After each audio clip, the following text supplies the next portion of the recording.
Never thought I'd have to do one of these. But before I get into, like, serious talking, I'm going to take it over to Mundane Matt and some of the things that occurred at VidCon real quick before we get into the meat of this video. Okay? Okay.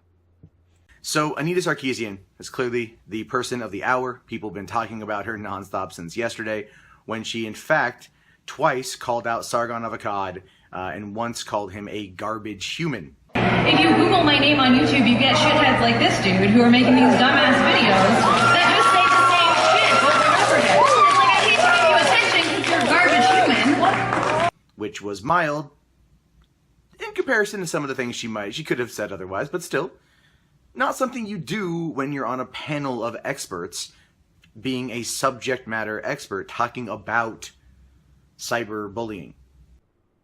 And Mundane Matt has a point. Is when you are someone who complains about harassment, complains about online trolls, complains about people in real life doing these things, verbally attacking you, harassing you, threatening you, names, insults, all that fun stuff. It's just a little hypocritical, just a tiny bit.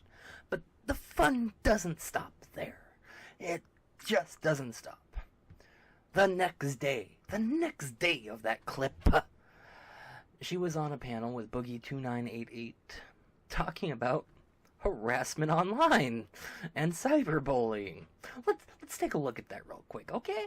I don't even like the word cyberbullying. I think that it's not the point. I think it's too easy to think of bullying as like a thing that kids do on the schoolyard. Google my name on YouTube, you get shitheads like this dude who are like sticks and stones, blah, blah, blah. Trolling is a specific thing that is used incorrectly all the time. What we are talking about is targeted harassment. Get shitheads like this dude who are garbage human. And I think we need to use the language of the things that we're talking about, and that's one of the first steps in actually working to end harassment. Targeted harassment, huh? Interesting. Very, very, very, very interesting. Now, mind you, there are other parts of that panel that where the other panelists talk and have very valid points. Boogie had very great points about dealing with harassment by not blocking people, but by muting them, and by treating people with love and respect, even if they are terrible humans, if they're just trolls and everything else. He had a peaceful message. He had a very relaxed message. Still a poignant message, but it's not a message that, incites things like,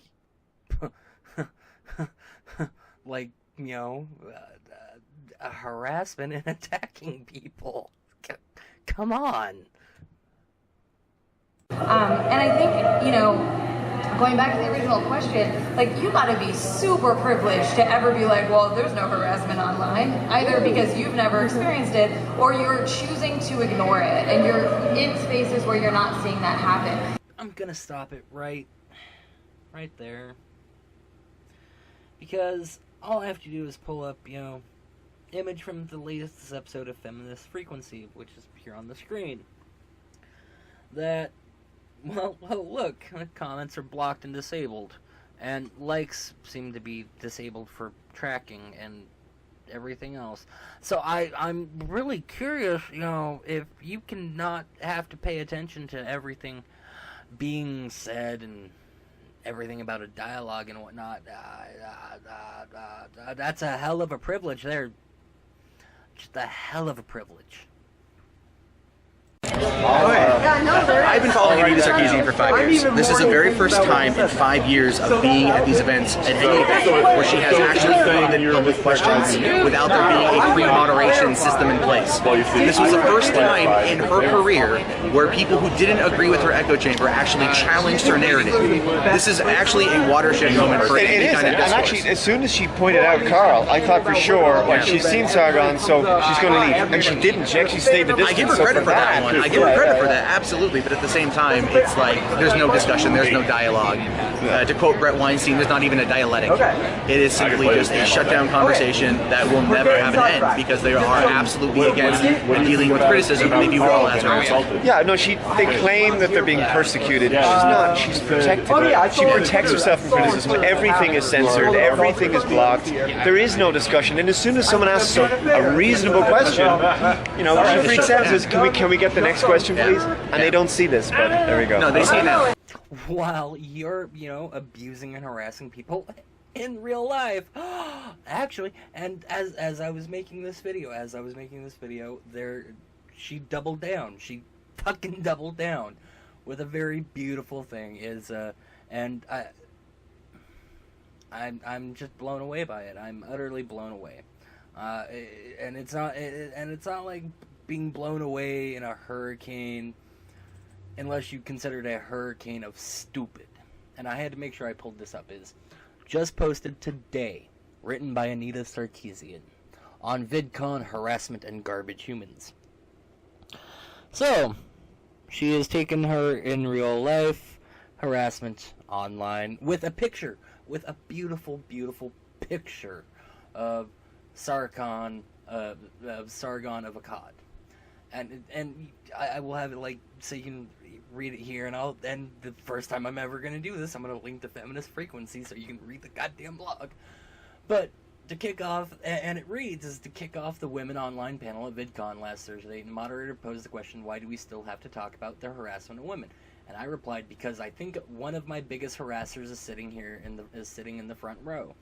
He showed up at several others. Together, his group took up 2 front rows at the panel. But they also didn't show up en masse to these different panels, not all of them. And, oh wait, some of them opened up dialogues with, like, Francesca and the other people who were hosting these panels.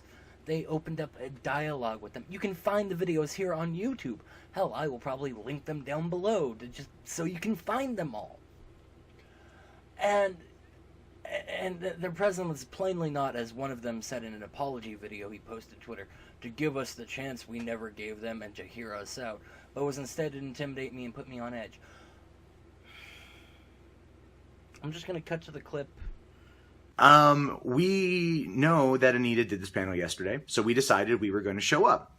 That being Sargon of Akkad, Chris Raygun, Vernaculus, Wizard of Cause, myself, Dave Cullen, Based Mama, Crazy Hair, Wild Tanuki. Oh, gee, I'm trying to remember everyone else's name who was there. The Honey Badgers, Dr. Random McCam. I mean, a lot of people showed up. And we all agreed on one thing. No one was going to say anything. No one was going to make any movements. No one was going to make any applause or boo or heckle or anything like that. We were there to listen. We were there to listen, believe it or not. I swear to God, that was everything. We wanted to just be there. And the reason why we wanted to be there was because Anita, for lack of a better term, is kind of a myth, a legend, if you will, in this part of the industry and the internet. She's a person over the course of the past 5 years has never done something like this, some kind of public outing outside of the University of Utah incident from 2014, where there was a threat against the school and her, but that was the only time she was going to be doing a public Q&A, public thing. And ever since then, it's been shut down. So this particular situation allowed itself to be kind of this unicorn experience, something that would never ever happen again. And after yesterday will never happen again. Because it is a sad reality of digital space and online space that we are targets of harassment constantly, whether it's just one hateful message every now and again or a mob that's been going after you for years and years and years. So it's, it's just dumb. Like, it's just outrightly incorrect to say harassment isn't happening, especially given that I have sat on a panel called this and panels about this so many fucking times, and we're still here, right? We're still trying to justify that we're being abused and harassed online.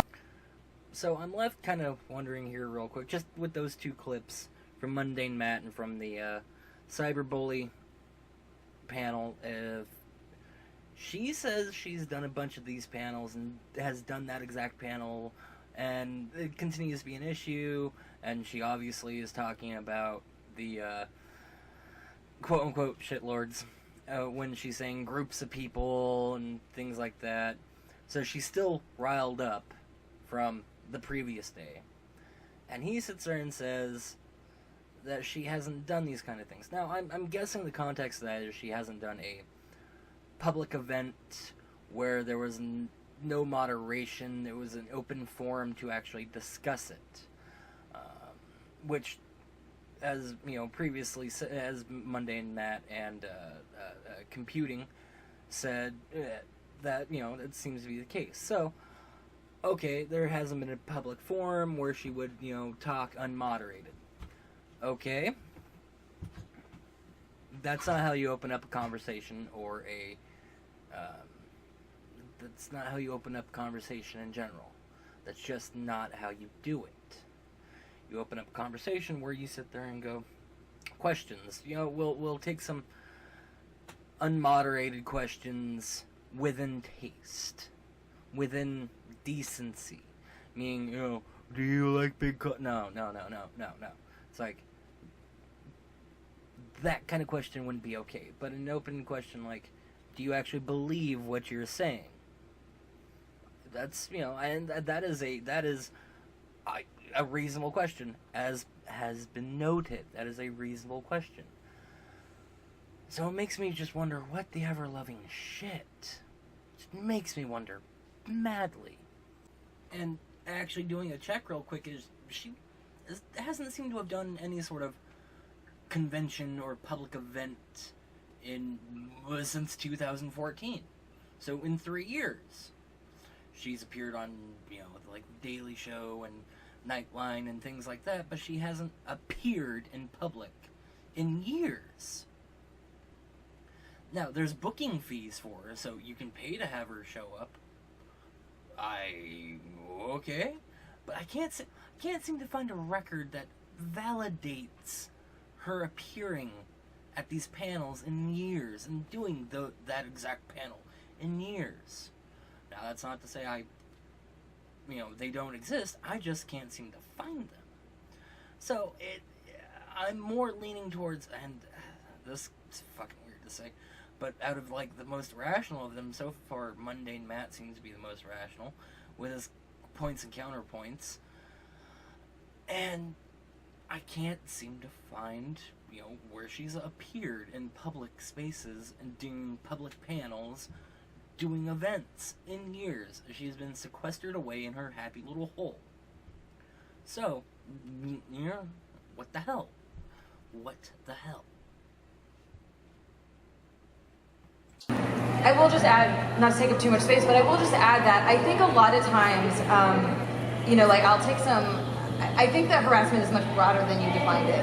Because harassment isn't only just threats. A lot of the stuff that's the most exhausting is the daily grind that is being thrown at you of either comments about your appearance, comments about, you know, things that are not related to your work, conspiracy theories that are made up about you, just the day-to-day stuff that isn't necessarily actionable, but it's just exhausting because it's people who are coming at you with bad faith.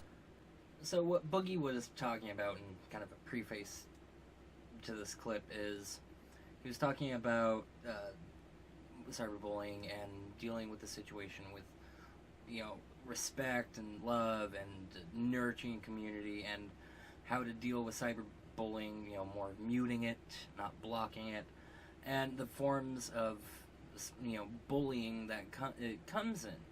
And he actually defined it broadly in it, but at the same time it was within the scope of what would be generally defined as bullying and cyberbullying. Now Anita goes off on this whole freaking tangent about hair and makeup and appearance and conspiracy. It's like, okay, you're a public person. You're a public person who has done dubious things. You're a public person who has done and said dubious things. You're a public person who has done and said dubious things of volatile natures, who has said this in various ways at an international level, you are going to be hounded by people that we generally refer to as, well, the paparazzi, as, you know, conspiracy theorists. It's just general nuts and nutters, just in general. That is the life of a public person. Movie stars deal with it, famous actors deal with it, you know, politicians deal with it, people who are related, or, you know, who are the best friends of people who are related to the person who mops the, you know, bathroom of a high-class hotel that always serves one, you know, particular celebrity. That is just the life of a celebrity, unfortunately. Now, it's not always fair. It's not always right. It's not always decent. Look at how many celebrities have had, you know, mental breakdowns in various ways. Celebrities, people who put, you know, who put their face out in the public, are going to get a certain ration of, well, shit, for appearance, for how they talk, for, you know, why is he bald? Why isn't he bald? Why is he white? Why isn't he white? Why is she, you know, having tiny breasts? Why is she having, you know, ginormous breasts? Why are they fat? Why are they wearing a certain shirt? I mean, come on! That is just how being a icon, a celebrity, a person of interest is. And to live in this, I would kind of want to live in her happy little bubble of, you know, blocking everything. I would love to do that. I would love to do that. Because then I would never have to deal with all the people and I could make millions of dollars, you know, just milking it. But I'm sitting here talking to you happy people. And that's another thing that blows my mind. So basically, our entire arguments for a lot of things are because people criticize her, because people are douchebags on the internet, because she is an icon of some sort, and because there are people in the world and they don't follow her narrative. I'm confused here. I'm bamboozled. I'm not hoodwinked, but I'm just certainly out of sorts with what her bottom line is, besides, you know, obviously milking people for money. Because not even going to, like, conspiracy theories and he said, she said, you know, hearsay crap on the internet. Just things that are available. There are things where you sit there and go, well, that's kind of, no.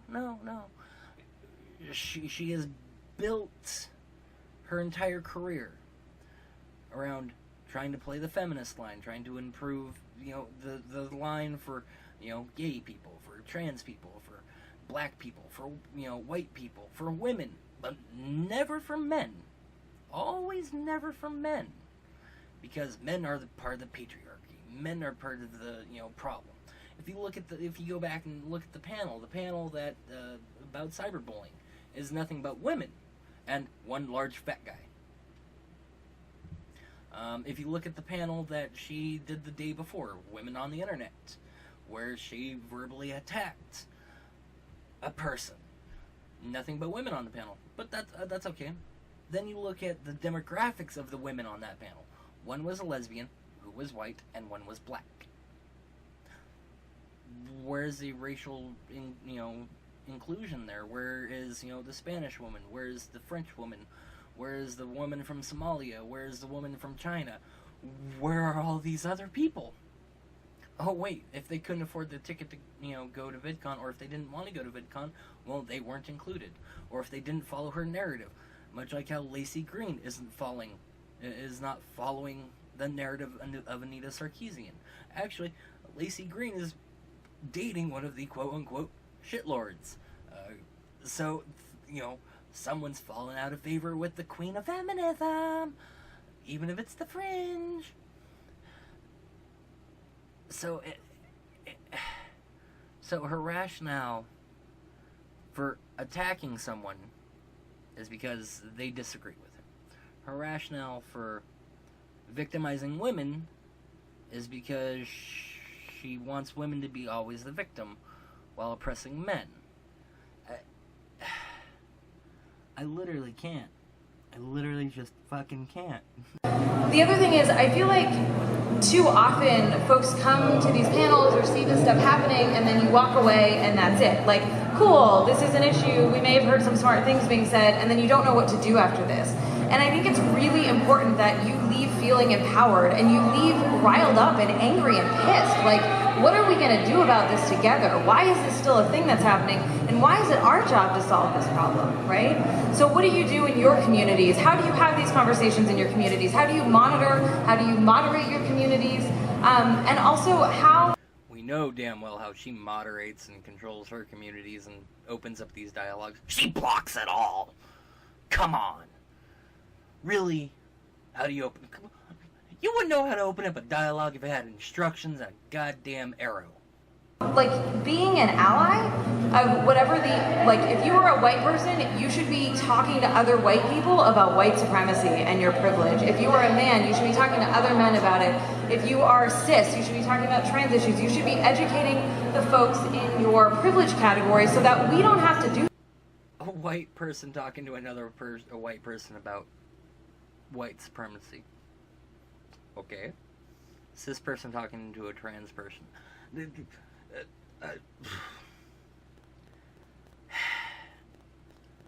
I have opened up dialogues with friends who are, bi, gay, lesbian, transvestite, pre-op transsexual.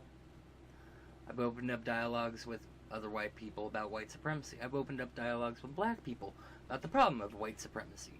I've opened up the dialogues with black people about, things like the Black Panthers, how they went from a, empowerment group to a black supremacy group. Talking with these people and opening up these dialogues, yes, is important. However, talking to the same type of people, a white person to a white person about this, is kind of going in circles. That's why the cis person talking to a trans person is kind of like, huh? One of these things is not like the other. But I get what she's trying to say. I get how she's trying to say it. And this is me just actually kind of not trying to nitpick, but kind of, we can open up these dialogues. We can talk about these things if people will actually open up and listen.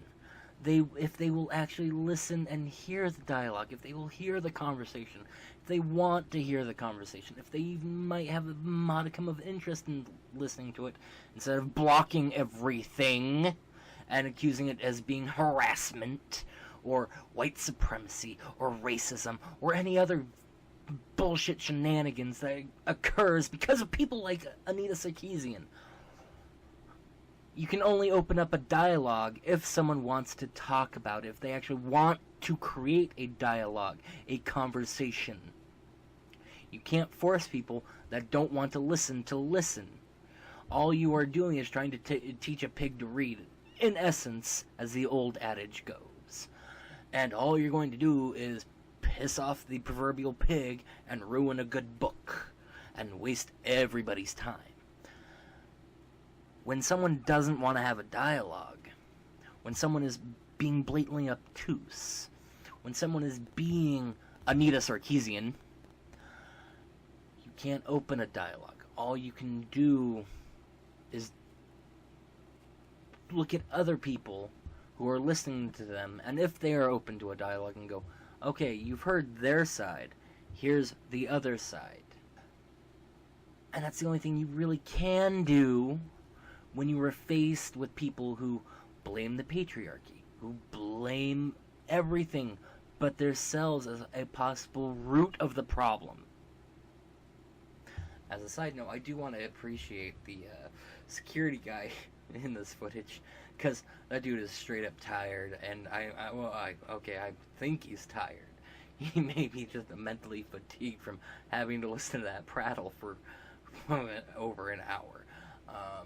So I give props to that security guy. You know what, the VidCon security guys, top notch on the ball, getting the job done, except when it's, removing panelists who are violating the rules.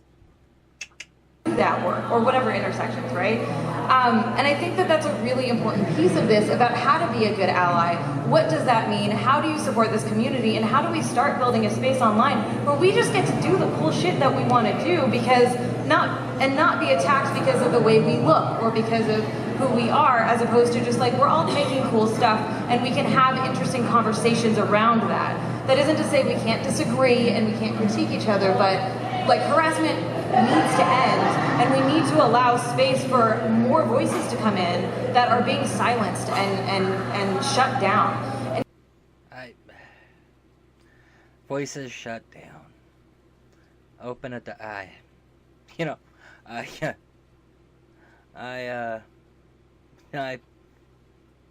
can't. I'm like that security guard at this point. I'm just mentally fatigued dealing with this. My brain physically hurts. And I've dragged this somehow into 25 minutes of just poking and prodding. Where I started this out to talk about originally just Anita Sarkeesian being a hypocrite. Which I think I've detailed beautifully here, and somehow if I haven't, I am duly apologetic. But I just think for a minute, I got some portion of the hypocrisy and the idiocy and the pure, unadulterated, money-grubbing reality that is Anita Sarkeesian just presented.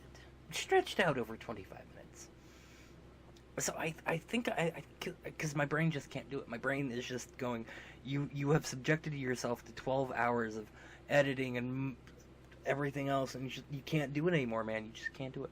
So I before I close this out, before I bid adieu, before I go back to wandering in the dark corners of the world,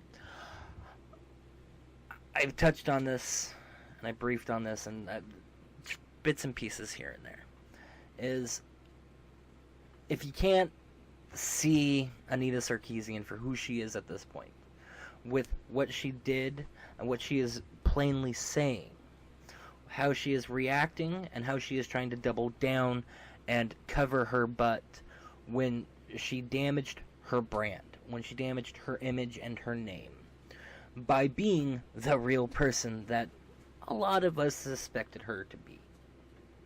You can't see that. I'm obviously not going to get through to you. I would hope in some fashion I would. But if you've made it this far and you're just going, okay, fine. Go along your way. Check out some of the links below, see what other people have to say, see the full videos of things like that. Check that out. I do have to bring up a solid note. Something that Sargon of Akkad, that even Philip DeFranco has talked about briefly, and I've kind of tap danced around, is in the Code of Conduct for VidCon. It states really, really, really plainly. I'm going to make sure I have this exact. I'm going to pull it up so you can see it loud and clear under harassment. And a few people have pulled this up already. A few people have already, done their rounds of it, so it's not exactly a necessity for everyone. But I want to iterate it here. I know people who work conventions. I've done a couple conventions. I've been either attending or kind of got roped into volunteering. I've been roped into doing quite a few events. When it comes to the Code of Conduct, those are the abiding laws of the convention or the event. You violate those, you're done, depending on the severity of the violation. Under the harassment portion of the VidCon 2017 Code of Conduct that was updated on October 16th of 2016, it says plain and clearly, disorderly conduct includes, but isn't limited to, any behavior that is illegal, unsafe, disruptive, discriminatory, or causes excessive discomfort to our attendees or guests. If someone doesn't want to talk to you, don't keep talking to them. You do not have permission to touch someone, do not touch them. VidCon loves surprising and interesting unplanned activities, but sometimes things you think are cool might make other people uncomfortable or be very dangerous. Now, the focus here, in that first paragraph, is illegal, unsafe, disruptive, discriminatory, or causes excessive discomfort to our attendees or guests. That portion right there. As you can see, when she recognizes Sargon of Akkad, when she recognizes the shitlords, who are doing nothing except maybe chuckling a little bit, who are filming, who, as you saw in the blog post that Anita put up on FemFrequency.com, there's just a picture of him sitting there. She verbally attacked him. She, under actually the auspices of, I do believe, under the auspices of Washington law, if VidCon had occurred here, that would be verbal assault. That would be verbal harassment. That would be a criminal charge. Now, I don't know the laws of California. I'm not particularly a fan of California. But the laws of VidCon, as outlined, disruptive behavior. She disrupted her own panel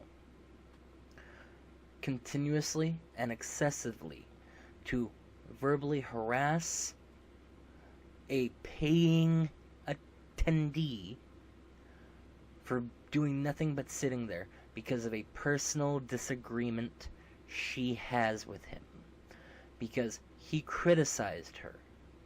Now, his fans, and he has admitted this, his fans went out of line, attacking Lacey Green, and more than likely attacking Anita Sarkeesian, and he apologized for that. But you can't necessarily control your fans to a certain degree, but he at least has issued an apology. However, he was not doing anything disruptive, he was not doing anything illegal, unsafe, or discriminatory. He was an attendee wanting to watch a panel. She discriminated against him for who he is, for having critiques against her, for saying things that go against her narrative, that go against everything she tries to sell, like a, good old-fashioned snake oil salesman.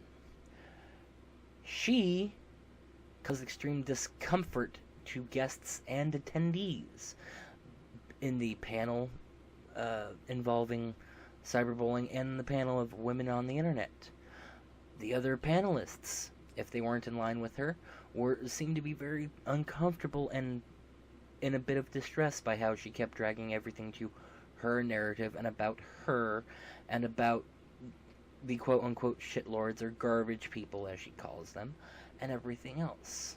She also made attendees uncomfortable and discriminated against them, but definitely made them excessively uncomfortable, especially Sargon of Akkad and the rest of the shitlords were made very uncomfortable because, as you saw, they went from laughing and going, she saw us, da-da-da-da, to dead silent when she called Sargon garbage. That was the instant flip. It's like, call them a shithead. Harass her, fine. It's crap, but you were referring to someone as lower than you. You were referring to someone as less than you. You were referring to someone as beneath you because they disagree with you. The fact that VidCon did not stop the panel, that they actually reinforced her quote-unquote plea for aid because she was uncomfortable by their presence, the fact that they allowed her to go on and do more panels, quite clearly says to everyone who attends VidCon that the rules obviously don't matter. Or the rules don't matter if you aren't Anita Sarkeesian. Or the rules don't matter if you are a panelist. If If you're willing to shell out $1,000 and be a paid panelist type person, then the rules don't matter to you at all, whatsoever. They don't matter. But to all the rest of the plebes out there, to everyone who is less than those presenting, rules apply to you. I do hope that the con chairman of VidCon, that the board of directors of VidCon, and that the people who have invested money into VidCon, both as an attendee and as a guest, deeply reconsider how you want to spend your money and whether or not investing in VidCon is a equitable solution going into the future.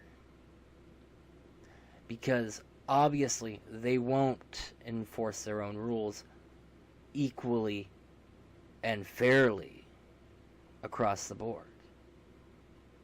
So if they aren't willing to engage in equal treatment and equal fairness to all persons, then why should you attend? Why should you bother? There are other conventions out there. TwitchCon is coming up.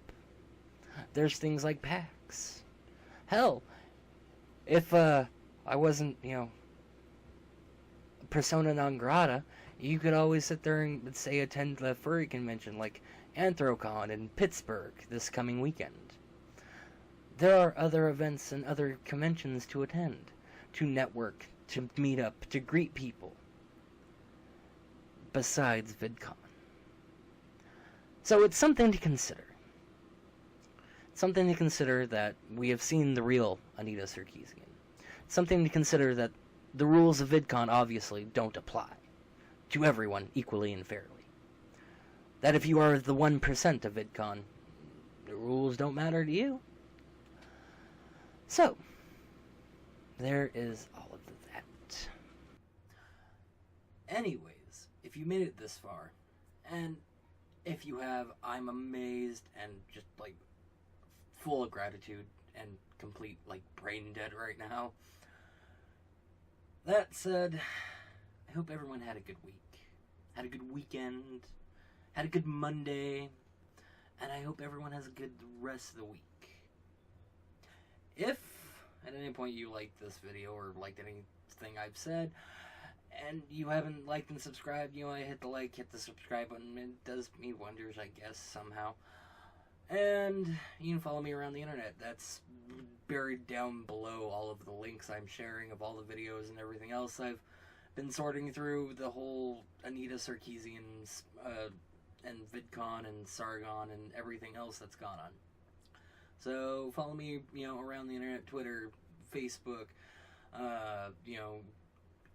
email me, whatever have you.